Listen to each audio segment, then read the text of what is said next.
ইমামাতুল্লাহি রাব্বিল আলামিন আসসালাতু ওয়াসসালামু আলা সাইয়্যিদিল মুরসালিন আলহামদুলিল্লাহি রাব্বিল আলামিন আম্মা বাদ। মহান রব্বুল আলামিনের দরবারে প্রশংসা জ্ঞাপন করছি, যিনি আমাদের এমন একটা প্রোগ্রামে উপস্থিত হওয়ার সুযোগ দান করেছেন, এবং দুরূদ ও সালাম পেশ করছি বিশ্ব মানবতার মুক্তির দিশারি প্রিয় নবীর প্রতি। আমরা পড়ছি সাল্লাল্লাহু আলাইহি সাল্লাম।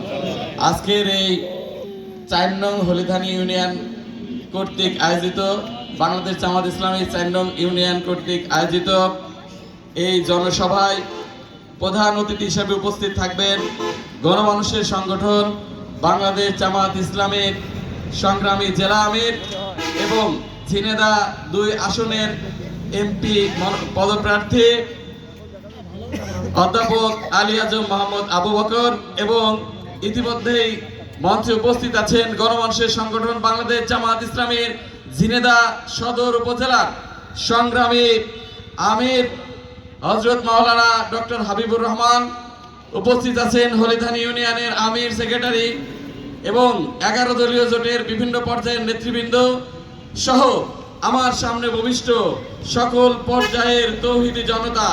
আপনাদেরকে জানাই আন্তরিক সালাম, আসসালামু আলাইকুম রহমতুল্লাহ। ভালো আছেন সবাই? সুবাতাস দেখতে পাচ্ছেন? বাতাস কোন দিকে যাচ্ছে? বাতাস দেখতে পাচ্ছেন?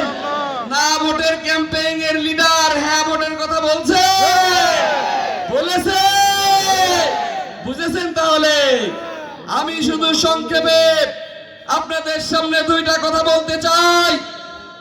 বিগত 53-54 বছর বাংলাদেশের মানুষ স্বাধীনতার সুখ পায় নাই। এদেশের শাসনের নামে শোষণ চলেছে, ঠিক কিনা? কিন্তু 2024 সালের 5ই আগস্টের এই বিপ্লবের মাধ্যমে বাংলাদেশে নতুন সূর্যের উদয় হয়েছে। এই সূর্য সমস্ত ফ্যাসিবাদের বিরুদ্ধে, সমস্ত চাঁদাবাজের বিরুদ্ধে, দুর্নীতিবাজের বিরুদ্ধে, ঠিক কিনা?